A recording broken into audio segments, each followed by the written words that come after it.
Alam niyo po kasi mga kababayan, noong lumabas yung 18 Marines, isa po si Senator Erwin Tulfo na pinangalanan nila na nabigyan ng maleta mga kababayan. Dahil sa panibagong liderato ngayon sa Senado sa ilalim ng pamumuno ni Senate President Alan Peter Cayetano at sa bagong chairmanship ng Senate Blue Ribbon Committee, posible umanong lumantad sa Senado si resigned Congressman Eli Zaldico.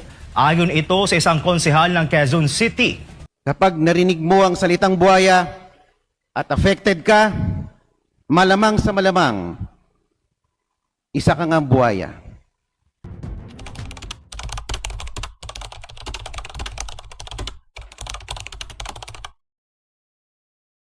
Pagbati po sa inyong lahat mga kababayan at mga mahal po naming taga-subaybay. Ako po si Jazz Vlog. Breaking news. Senator Erwin Tulfo at ang kanyang mga kasama sa minority pinagre-resign si Senate President Alan Peter Cayetano mga kababayan. Matindi yung panawagan nitong mga senador na ito na ang tumayo ay si Senator Erwin Tulfo, mga kababayan. Parang siya na po ang minority leader, mga kababayan, sapagkat habang nagsasalita ay nakatingin lang si Senator Tito Soto na para bagang ipinauubayan niya kay Senator Erwin Tulfo ang pagsasalita, pagbibigay ng pahayag tungkol sa pagre-resign ni Senator Alan Peter Cayetano, mga kababayan. Bakit nga ba pinagre-resign? Ano ba talaga dahilan? Bakit mo pinagre-resign si SP Cayetano, Senator Erwin? Alamin natin. Panoorin natin to, mga kababayan, ha? Okay, ladies and gentlemen, what happened today was a clear abandonment of responsibility, a dereliction of duty, and a blatant disregard of the rules that govern this institution. Because the Senate cannot be made to stop working simply because its presiding officer refuses to lead. Under Rule 14, Section 41, the rules of the Senate President may postpone the holding of the session after consultation with the majority leader and the minority leader. That rule was violated. This is not merely a procedural lapse. It is a direct violation of the rules of the Senate and a serious disrespect for the institution and the Filipino people. Senate President Alan Peter Cayetano should resign as he has shown that he cannot function as the leader of the Senate anymore. Thank you. That is our joint statement of the...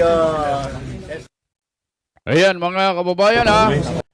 Malinaw po yung pahayag ni Senator Erwin Tulfo na pinagre-resign si Senator Alan Peter Cayetano bilang Senate President. Mga kababayan, napansin niyo habang nagsasalita si Senator Erwin, yung mga kasama niya nakatingin lang, lalong-lalo na si Tito Soto, si Kiko Pangilinan, at yung iba't iba pa mga kababayan, nakatingin lang sa kanya mga kababayan. Parang lumalabas, parang itong si Senator Erwin Tulfo na ang umaastang minority leader mga kababayan. Kahapon pa mga kababayan, kung napansin ninyo, kung merong may pinakamaraming interview sa social media, mainstream media, lalo na yung mga bayarang media mga kababayan, si Senator Erwin yon. Napakarami nilang interview, silang dalawang magkapatid. Alam nyo kung bakit? Meron tayong nakikita na dahilan kung bakit panay ang interview, pa-interview nitong dalawang magkapatid na ito. Sa palagay ko, ito ang isa, mga kababayan. Ito, Alam niyo po kasi mga kababayan, noong lumabas yung 18 Marines, isa po si Senator Erwin Tulfo na pinangalanan nila na nabigyan ng maleta mga kababayan. Ito, ako, basahin ko nga yan, basahin ko. Ako, Gamban, kasama sina Mark Teksay at Henry Wabina ay nag-deliver kay Senator Erwin Tulfo ng 6 na medium-size maleta sa isang bahay sa Green Hills Subdivision. Yan po ang sinabi. Nakalagay po yan sa affidavit ng 18 Marines, mga kababayan. Kaya napakarami niyang sinasabi mula noon na natanggal sila bilang majority at sila na ngayon ang minority. Grabe po, nagkakandara pa at palay ang kanyang pa-interview.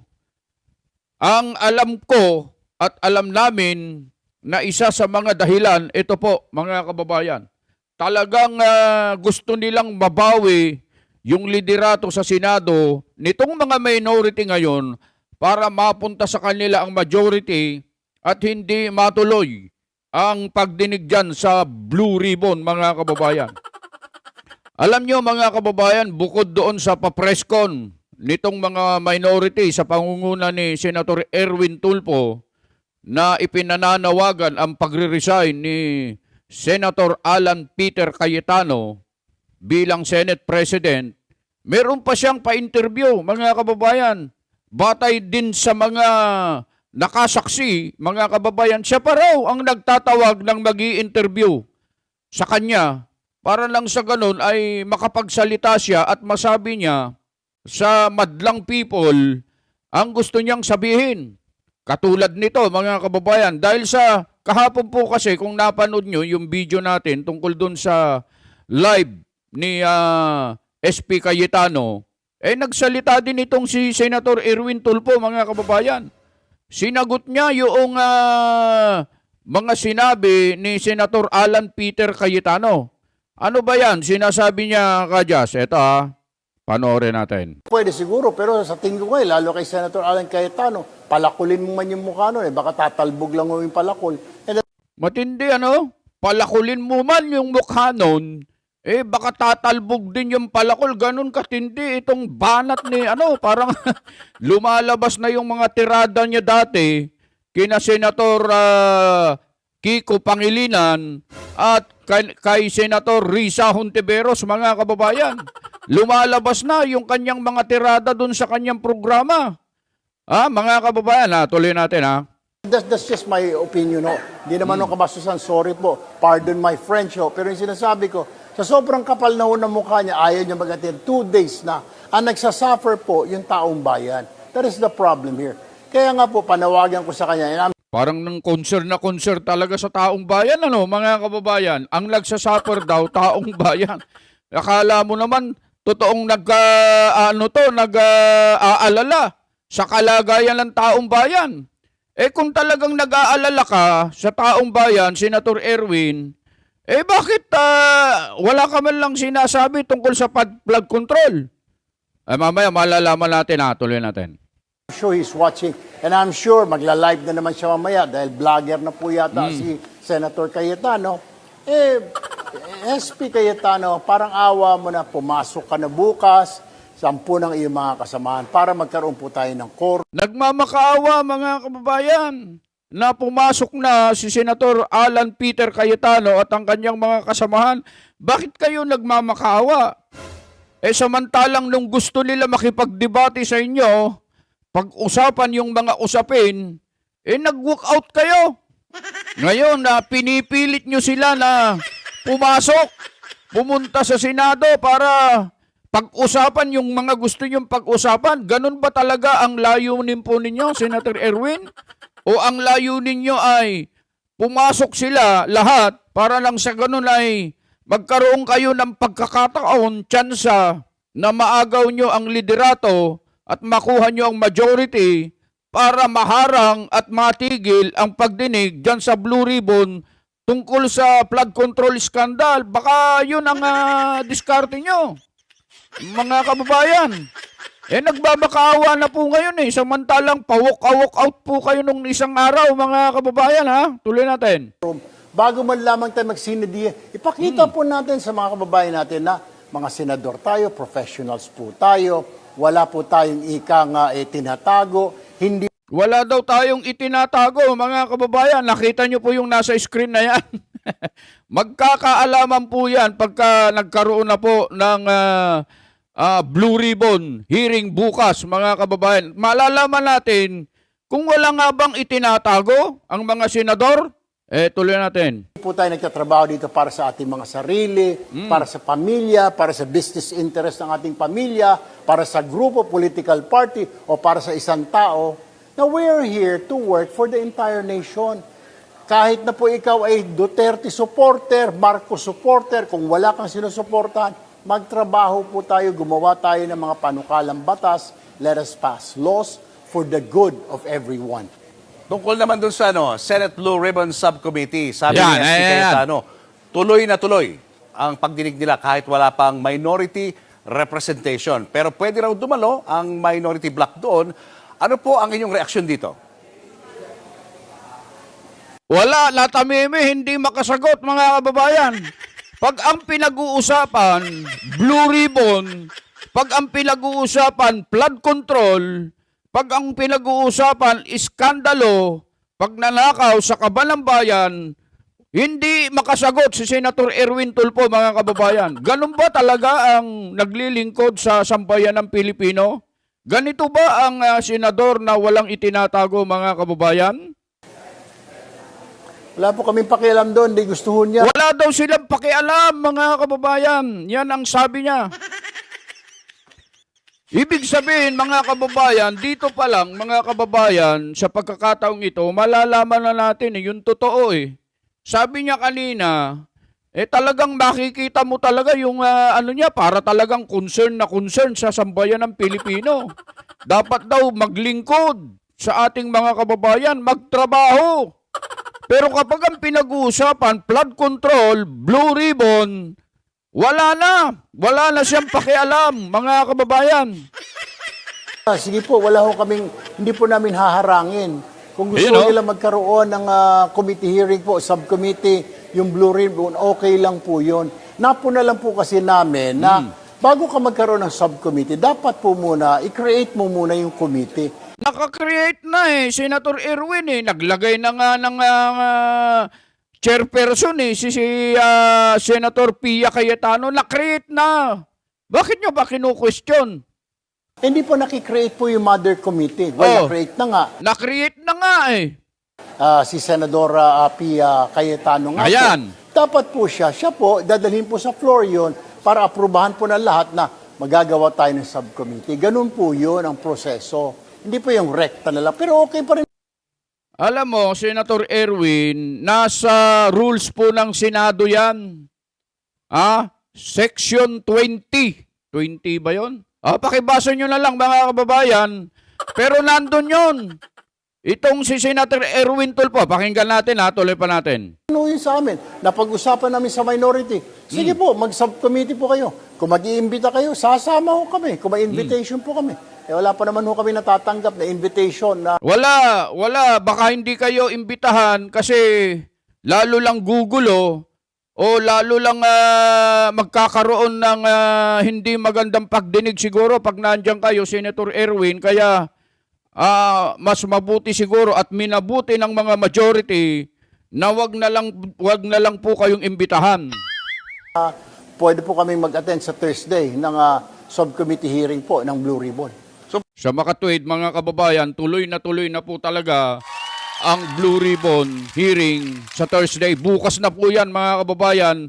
At sisikapin po namin, mga kababayan, sa ating programa na ma-live ang pagdinig sa Blue Ribbon tungkol dyan sa flood control scandal, mga kababayan.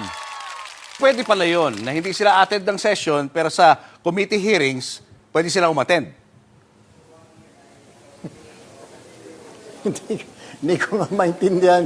Parang Julius, kanina ko pa hinahanap sa rules dito. Napudpud na yung daliri ko Alam niyo mga kababayan, lagi silang naghahanap ng mga rules doon sa rules ng Senate na kapag may mga nagawa at itong mga nasa majority, naghahanap sila. Nagre-review sila, nagbabasa sila ng rules, titinitignan nila kung ano ang pwede nilang ibato sa mga majority para nang sa ganon lumabas na ang nasa majority sa mata ng mga Pilipino at sambayan ng Pilipino, lalabas na sila ay masama. Ganon ang diskarte ng mga nasa minority ngayon, mga kababayan. Kaya tinan ninyo, pudpud na daw yung kanyang daliri sa paghahanap ng rules, mga kababayan. hanap ng pahina kung saan doon na hindi pwedeng sa sesyon, okay lang hindi sa sesyon, pero pag committee hearing po pwede. Hindi ko maintindihan talaga, paring Julius. Talagang kanina ko pa hinahanap, wala akong makita. At inutusan ko na rin po yung aking mga abogado, pati yung communication staff ko, wala ko kami makita. Wala talaga kayong makita. Gusto nyo kasi magkaroon eh. Di gumawa kayo ng batas. Ganon. Naghahanap ng rules. Wala nga eh. Gusto nyo magkaroon? Di gumawa kayo. Paring Julius. Sige, abangan na lang namin ng mga developments yan. Maraming salamat, Senator Erwin Tulfo. Ayan, Pwede mga siguro, kababayan pero- ha. Yung isa pang interview ni Senator Erwin Tulfo. Grabe yung sinabi niya rito ha. Palakulin mo man, tatalbog lang. Matindi ito, parang lumalabas yung kanyang tapang pagka ganito mga kababayan, na malapit na ang pagdinig. Bukas na po yan sa Blue Ribbon, yung flood control scandal. Mga kababayan, baka isa siya rito sa pag-uusapan dahil sa kapag natuloy, mga kababayan, dahil sa meron na pong listahan, hindi ko na ilagay sa screen mga kababayan. Pero sisikapin ko, ilalagay ko diyan kung sino-sino yung mga inimbitahan na mga personalidad, lalong-lalo na yung mga nabanggit sa mga nakaraang pagdinig na hindi ipinatawag noon pero nabanggit sila. Ayan, ipinatawag po lahat yon mga kababayan. So yun, mga kababayan, talagang double time po ngayon ang minority. Marami silang mga gimmick na ginagawa, mga plano para harangin nila ito. Yun ang sinabi ni Senator Marcoleta, totoo yun. Gusto ni talaga nilang harangin, pigilan ang pagdinig sa Blue Ribbon para hindi lumabas ang katotohanan, mga kababayan. Kaya kayo po, mga kababayan, kayo po ang nakakakita. Saan kayo papanig? Saan kayo makikisimpatya? Doon ba kayo sa gusto lumabas ang katotohanan? O doon kayo sa mga ayaw lumabas ang katotohanan? Nasa sa inyo na po yan, mga kababayan. Ito pa ang isa, mga kababayan, yung pagdinig sa Blue Ribbon bukas, Huwebes, ay meron tayong balita na nakuha na posibleng lumantad si dating Congressman Zaldico. Opo, at itong balitang ito, mga kababayan, ay napanood natin sa isang himpilan sa SMNI na ganito ang sinasabi. Gusto po namin ipapanood po sa inyo ito. Sapagkat kung totoo ito at lalantad si Zaldico, mga kababayan, siya po kasi ang may pinakamalaking papel po dyan sa flood control na yan eh. Siya po ang talagang nakakaalam ng lahat ng mga mali-maleta na yan, mga kababayan. Panoorin natin to Galing muna natin yan. Dahil sa panibagong liderato ngayon sa Senado, sa ilalim ng pamumuno ni Senate President Alan Peter Cayetano at sa bagong chairmanship ng Senate Blue Ribbon Committee, posible umanong lumantad sa Senado si resigned Congressman Eli Zaldico. Ayon ito sa isang konsehal ng Quezon City. Si Almar Fursuelo magbabalita. alam nila na mag-o-online testimony si Saldico. Isa raw ito sa mga kinatatakutan ng minority senators kapag tuluyan nang nag-convene sa Senado ang Blue Ribbon Committee. Ito ang inahayag ni Councilor Rani Ludovica ng 2nd District ng Quezon City sa eksklusibong panayam ng SB9 News. Paliwanag ng konsehal, hindi raw lingid sa kaalaman ng marami na malawak ang korupsyon sa bansa dahil halos lahat umano ay nabayaran. Wala ring naging resulta noon ang pagtestigo ni Senate whistleblower at dating Marine Sergeant Orly Guteza. Alam naman natin lahat di ba? Hindi lang naman ang isang tao nagsalita, ang dami. Ang dami nagsalita. Nagkatugma-tugma nga nung lumabas yung mga taong ito Pero nung lumabas ng taong ito, anong ginawa, di ba? Sinupress. Sinupress. Pero nung nasupress si Guteza, may lumabas. Kaya ito raw ang nais ayusin ng Yung bagong sinasabi liderato niya. ng Senado sa pangunguna ni Senate President Alan Peter Cayetano. Ngunit ayon sa konsehal, matagal nang alam ng minority ang naturang hakbang ng kasalukuyang mayorya. Kaya ginagawa umano nila ang lahat upang mapigilan ito. Lalabas ba si Guteza? Lalabas ba ang 18 Marines? Lalabas ba si Saldico? Definitely lalabas. Kaya nga yung sinasabi nila, kino-cover up lang nila yung una, siguro. Dahil alam naman nila na may kodita At dito, talagang mukhang may kinatatakutan sila sa mga bagong majority. Sa pamumuno ni Senate President Alan Peter Cayetano. Sa kasalukuyan, ang Senate Blue Ribbon Committee ay pinamumunuan ni Senator Pia Cayetano bilang chairperson.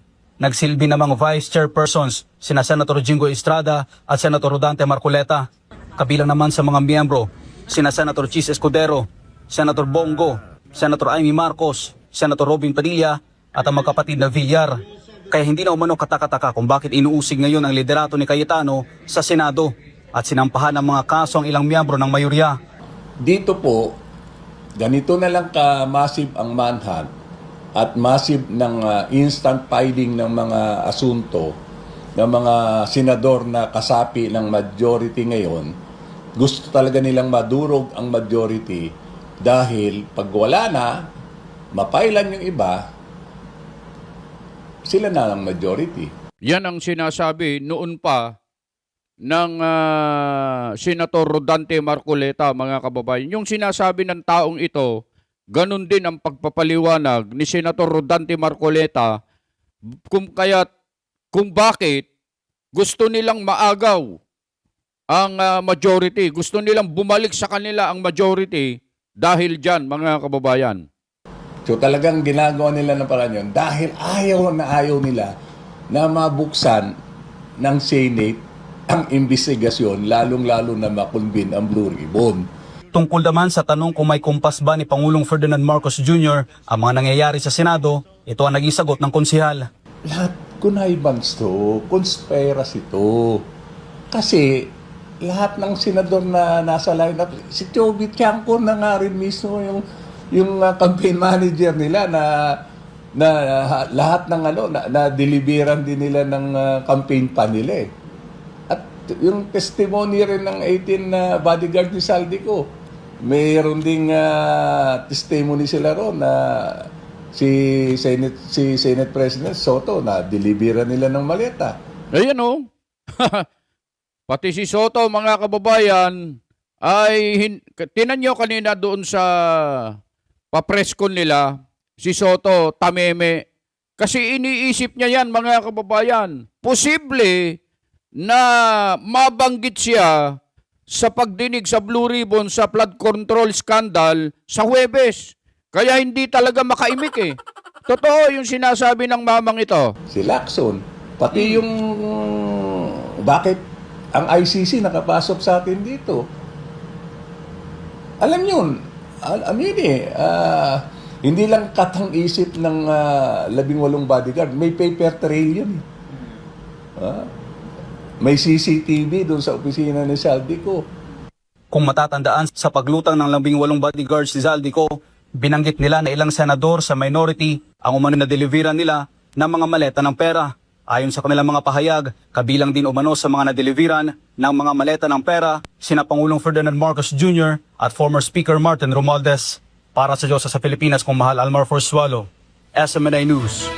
Yun mga kababayan ha. So, yan po. Halos magkakatugma yung sinasabi ng taong ito doon din sa sinasabi ni Senator Rodante Marcoleta na dahilan kung bakit pilit nilang hinaharang at gusto nilang pigilan ang pagdinig ng Blue Ribbon sa flood control scandal, mga kababayan. Ganong katindi yan. Kaya itong araw na ito, mga kababayan, Miyerkules ngayon bukas po yung hearing.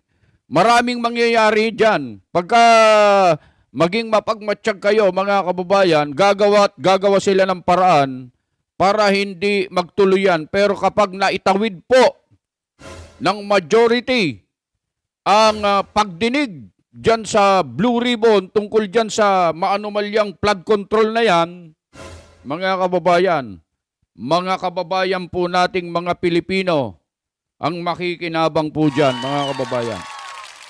Kaya aabangan po natin yan, mga kababayan. Bukas na po yan. Nakakalungkot, mga kababayan, isa pa rito sa pag-uusapan natin, yung tungkol naman kay ex-congressman Kiko Barsaga pala. Oo. Kasi si ex-congressman Kiko Barsaga, tinatawag na nating ex, dahil siya po ay pinatalsik na, mga kababayan, bilang congressman. Tinanggal na po siya bilang representative ng Cavite, mga kababayan. Tama kaya ito, mga kababayan? Kayo po, tatanungin po namin kayo. Tama po kaya na ang magdesisyon para tanggalin ang isang congressman ay ang mga kapwa niya congressman sa Kongreso, hindi ang mga taong bumoto sa kanya? Pakisagot paki-comment nyo naman po dyan sa baba yung inyong opinion tungkol sa bagay na yan, mga kababayan. Tama?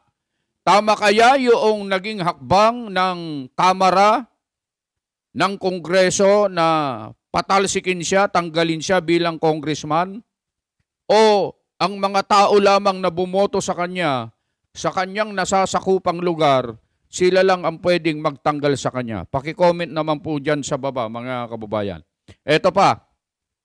Si Congressman Paulo Henry Marcoleta, mga kababayan, ay nagpatutsyada naman. Binanata naman niya itong mga kasamahan nila sa Kongreso. At matindi itong talumpati ni Congressman Paulo Henry Marcoleta bilang suporta kay Congressman Kiko Barsaga. Mabuti siguro panoorin natin ng sabay-sabay ito. Itang buhaya at affected ka, malamang sa malamang, isa ka ngang buhaya. Kapag narinig mo anya ang salitang buhaya at affected ka, malamang sa malamang, isa ka ngang buhaya. Yan ang sabi ni Kong Paulo Marcoleta. Ang ganda ng ang ganda ng intro niya. Tuloy natin. Madam Speaker, distinguished Majority Leader, esteemed colleagues, and our sponsor, isang mabiyayang gabi po sa inyong lahat. I have said this before and I will say it again. You cannot enhance the image of the House by silencing your critics. What the House needs is genuine institutional reform. Akala nyo ba ay mapapatahimik nyo si Kong Barsaga sa pagpuna sa katiwalaan ng gobyerno kung siya ay tatanggalin ninyo bilang kinatawan ng Dasmariñas City? Alam nyo, itong sinabing ito ni Congressman Paulo Henry Marcoleta, mga kababayan, na akala nyo ba mapapatahimik nyo si Kong Barsaga kung tatanggalin nyo siya? Lalo lang mag-iingay ito. Kasi wala na siyang iniisip Wala na siyang pinanghahawakan, wala na siyang pakialam na matatanggal siya bilang congressman o kaya kung ano pa ang gagawin sa kanya, mas lalo lang mag-iingay ito. Kaya aabangan nyo po, mga kababayan, lalo pong maghahasik ito ng mga pambabatikos sa kasalukuyang administrasyon itong si Kiko Barsaga dahil sa tinanggal na po nila, mga kababayan? Alam nyo naman na hindi. Hmm. Wala na bang malayang pagpapahayag ng damdamin ngayon? Hindi na pwedeng sumulungat o bumatikos sa administrasyon, at kung meron man pumupuna sa kasalukuyang liderato, ay kakasuhan ninyo, tatanggalin sa pwesto o ipakukulong. Totoo yan. Nakikita natin, mga kababayan, yan ang nangyayari ngayon. Saan ba nagugat ang lahat ng kasong ito? Dahil ba sa isang reels na ginawa ni Kong Miao Barsaga habang suspendido ang sesyon? O dahil tinawag niyang crocodile farm ang House of Representatives? Marami ba ang nasasaktan sa pahayag na ito? Ano ba ang matalinhagang kahulugan ng buwaya o crocodile sa kontekstong pampolitika? Matakaw, ganid sa pera at kapangyarihan, makasarili at inuuna ang sariling kapakanan bago ang kanyang nasasakupan. Hindi naman lahat ng House members ay maituturing na buwaya. Meron pa din naman matitino. When I see Kong Nonoy Defensor, I don't picture him as a buwaya. When I see Kong Ginto, Kong San Shimura, or Kong Sid Ungab, I don't regard them as crocodiles. Kapag narinig mo ang salitang buhaya at affected ka, malamang sa malamang, isa kang ang buhaya. So I humbly appeal to my colleagues, kung ikaw ay hindi buhaya at si tingin mo ay hindi ka buhaya, I urge you to vote no on the expulsion of Kong Miao Kiko Barsaga. Thank you, Madam Speaker. Yun o, mga kababayan, matindi. Kung hindi ka buwaya, sabi niya, kailangan bumoto ka ng no sa pagpapatalsik kay Congressman Kiko Barsaga. Yan ang sabi ni Senator. Magiging senator siguro ito. Kasi pagka ganung nababangkit ko na magiging senador, ano to? Magiging senador ito, mga kababayan. Oo. Magiging senador yan. Yan sanang mga magiging senador. Kiko Barsaga. Yan yung mga lumalaban sa korupsyon eh. Ito, kung Paulo Marcoleta, si Congressman Leviste, yan. Yung mga yan ang talagang palaban. Pagka ang pinag-uusapan ay interes ng bayan, hindi pansariling interes, yung mga yan ang dapat na mapunta sa Senado, mga kababayan. Matindi yung mga banat dito ni Congressman Marcoleta, mga kababayan, medyo masimple lang. Pero, pagka ikaw ay mahina-hina ka rito, tatamaan ka sa mga sinabi ni Congressman Paulo Marcoleta, mga kababayan. Kapag narinig mo ang salitang buwaya at affected ka, malamang sa malamang, isa kang ang buwaya. Yan ang mga quote for the day para sa mga buwaya, mga kababayan. Okay? So mga kababayan, wala na tayong magagawa dyan dahil sa alam naman na natin sa panahong ito, kung ano yung gusto, sila ang nasusunod, mga kababayan. Sila po ang batas ngayon. Kaya kung meron silang gustong tanggalin sa Kongreso, tanggal. Kung sinong gusto nila ipakulong na senador, ipakulong. Nang wala pong nakakapigil po sa kanila, kahit ano pa ang gawin. Mga kababayan, tayo po ay may kanya-kanyang pananaw sa buhay. May kanya-kanya tayong opinyon, kuro-kuro, palagay. Mga kababayan, sana ilagay natin sa tama yung ating mga pagdidesisyon. Alam nyo, mga kababayan, sa nangyayari ngayon na hidwaan ng mga namiminuno sa ating bansa, yung mga tao ngayon, yung ating mga kababayan ay nagkakaroon din ng pagkakabahabahagi. Nahahati ang atensyon ng mga kababayan natin ngayon. Yung simpatya ng mga kababayan natin ngayon ay nahahati rin. Yung iba ay gusto nila yung mga nasa minority senators ngayon. Yung iba naman ay gusto nila ay nasa majority senators ngayon. Pero kami po, mga kababayan, ang inyo pong lingkod, Just Vlog. Kung ano po yung tama, kung ano po yung nasa tama, kung ano po yung ipinaglalaban ng tama at gustong lumabas, ilantad ang katotohanan, doon po tayo, mga kababayan. Beno, ito lamang ang aming maisishare po sa inyo sa araw na ito. Ang inyong lingkod, Just Vlog, bumabati po sa inyong lahat sa Luzon, Visayas at Mindanao at sa lahat ng ating mga kababayan dyan sa abroad, mga OFW, mga kapatid na patuloy po na sumusubaybay sa amin sa munting programa natin. Lagi namin sinasabi po ito, nasaan man po kayo at ano man po ang inyong ginagawa, lagi po kayong mag-iingat.